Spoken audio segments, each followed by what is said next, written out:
ඔයාලට රසම රස කෑමක් අරගෙන. ගොඩ දෙනෙක් මගෙන් අහනවනේ කොහොමද ලේසියෙන්ම නාසිගුරන්යක් හදන්නේ කියලා. ඉතින් අද මම ඔයාලට කියලා දෙන්න යන්නේ ලේසියෙන්ම රසවත් නාසිගුරන් එකක් හදාගන්න හැටි.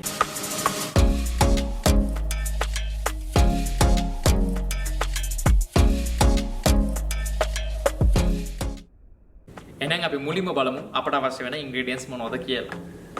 ඉතින් මම මුලින්ම අරගෙන තියෙනවා මෙතනදී කටු ඉවත් කරගත් chicken එක marinate කර ගැනීම සඳහා soy sauce සහ chili paste. ඉතින් මම මෙතනදී chicken එක ඉස්සොත් පාවිච්චි කරනවා. ඔයාලට කැමති නම් chicken විතරක් දාගන්න පුළුවන්. මෙතනදී අරගෙන තිනවා තම්බගෙන කූල් කරගත් බාස්මති හාල්. ඒ වගේම කපාගත් සුදු ලුණු කොළ, ඒ වගේම රතු මිරිස්, ලුණු සහ මෙතනදී මම භාවිතා කරනවා බිත්තර දෙකක්. ඉතින් නාසිගුරන් වලදී අවශ්‍ය වෙනවා shrimp paste. ඔයාලට මේක ගන්න පුළුවන් සුපර් මාකට්ස් වලින්. ඇත්තටම ලංකාවේ නම් මේක මිලෙන් පොඩ්ඩක් වැඩි. ඔයාලට කැමති නම් මේක පාවිච්චි නොකර ඉන්නත් පුළුවන්. සහ අවසාන වශයෙන් ketchup mayonnaise නැත්නම් sweet soy sauce. මේක නාසිගුරන් වලදී අනිවාර්යෙන් පාවිච්චි කරන දෙයක්. ඉතින් මේක ලංකාවේ ඔයාලට හොයාගන්න අමාරු නිසා මම අද කියලා දෙන්නම් කොහොමද ගෙදරදී ලේසියෙන්ම ketchup mayonnaise හදාගන්නේ කියලා. මම ketchup mayonnaise හදාගන්න පාවිච්චි කරනවා කපාගත් සුදු ලුණු සහ ඉඟුරු, ඒ වගේම soy sauce සහ දුඹුරු සීනි. ඉතින් ඔයාලට මෙතනදී හකුරුණක් පාවිච්චි කරන්න පුළුවන්. අවසාන වශයෙන් මෙතනදී මම පාවිච්චි කරනවා ketchup mayonnaise එක හදාගන්න ශ්‍රී ලංකන් spices. එහෙනම් අපි බලමු කොහොමද පියවරෙන් පියවර ලේසියෙන්ම නාසිගුරන් එක හදාගන්නේ කියලා. යමු.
දැන් ඉතින් මම මගේ නාසිගුරන් එක හදාගෙන ඉවරයි. ඉතින් දැන් තියෙන්නේ මේක රස බලන්න. ඉතින් ගොඩ දෙනෙක් කිල්ලලා තිබ්බා කෑම එක හදලා ඒකේ රස බලන්න කියලා.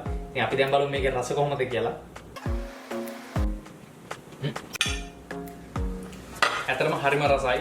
ඉතින් ඔයාලටත් දැන් try කරන්න පුළුවන්. try කරලා රස කොහොමද කියලා ආයෙත් කමෙන්ට් එකක් දාන්න.